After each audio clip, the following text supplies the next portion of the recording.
Hey there, today I wanted to go over Zankou's kit from the 1.3 preview livestream. He is a main incantation DPS unit who specializes in dot damage and follow-up damage. Before we get into her kit, we have two things we need to understand. She has her default mode, which is called reality mode, and then she has a different mode, which is called illusion mode. You can swap between these at any time by using her redirect skill.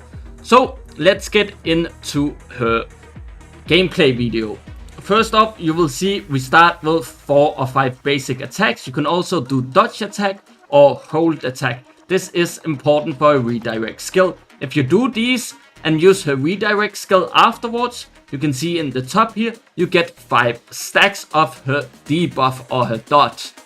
So it's important that you use those few attacks in the reality state. Also in reality state, you get a passive which gives you a damage increase. So make sure you use these 4 attacks, a dodge counter or a hold attack first. And then you can use your redirect skill to go into illusion mode and get 5 stacks. In illusion mode, every basic attack will give you stacks. As you can see here, we are now on 9 stacks. Dodge attacks does not count. Hold attack and basic attacks gives you stack. The max stacks you can have is 10, that we'll see in a second here. Now we have 10 stacks. It's the same amount of stacks as Lacrimosa, and you can see the timer lasts a lot longer than Lacrimosa, which is really nice. Do note in illusion state is time limited and only lasts for a set amount of duration. If we look here, it looks like we can swap out of illusion state whenever we want to without actually losing the buff, which is really nice. As we swap out here, go back in, and we get a refresh on the timer up here. So that is really nice. In illusion state, she also gets a passive which increases the crit damage of all dot damage. So Scorch, Lacrimosa, her own dot damage all gets increased crit damage during her illusion state. If you use her redirect skill before illusion state ends, you will get a new special ult. This new special ult applies extra dots on the target and does a massive amount of AoE break damage as well. You also get both the illusion and the reality debuff at the same time if you do this. Here we can see we use the ult after the redirect, and we can see we get the 5 stacks here. It is a different dot than the other one, so these stack both with Lacrimosa and Zakiri passive as well. So keep that in mind. It's important to use your redirect skill right before illusion ends so you can get this special ult. Then we have her normal ult. If you do use her special ult, you can use her normal ult for free without costing anything. So we go into her normal ult right after here, which just does a massive amount of damage. Unfortunately, we don't get to see the damage. So that is her entire kit breakdown. If you have any questions, make sure to let me know.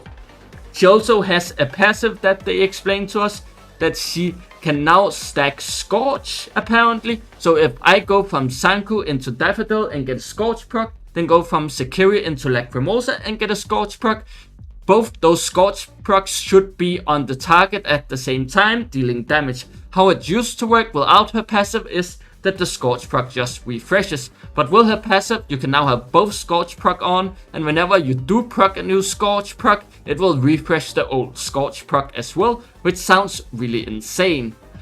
Next up, she can also go invisible, which is one of her life skills. So she can go invisible, which does work in heist, so you can avoid being seen by the flies. Unfortunately, they did not show if we could interact with safes or collectibles in heist. It might work similar to her Tori ult that we can only turn invisible.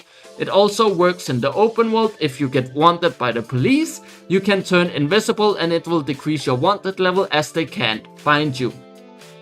Now let's get into her arcs, which is quite important. They did tell us what her arcs actually were, or what element it was, so we can go over the current arcs in the game.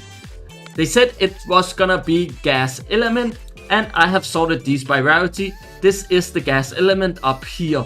So we are not gonna use Good Boy on her, we are not gonna use Chiss on her, because these two don't work on her as a main DPS. Tears Beneath the Mask doesn't really work either. Then we have the next one, which is this one. This doesn't really work that well either, in my opinion. I wouldn't choose this. And this one doesn't work either. You can choose this if you really want to, as it increases the damage dealt by 18% after casting support skill, but it's kinda meh when you have this one, which gives crit damage and 10% attack. This is okay, but it's still a long shot from a proper S rank. The only S rank character arc we have that works on her is the Battle Pass one, so unfortunately for the free to play one, it's looking a pretty rough. This one is decent, although it's attack and attack percentage, but it increases the wear damage by 8%, stacking up to 3 times. So this one is usable, but her signature arc will probably be really strong considering how bad her free to play options are, so make sure you save your keys until we see how strong her signature arc actually is. That is everything for this Zankou character breakdown. I hope it helps you out and hope you enjoy. Hope to see you next time.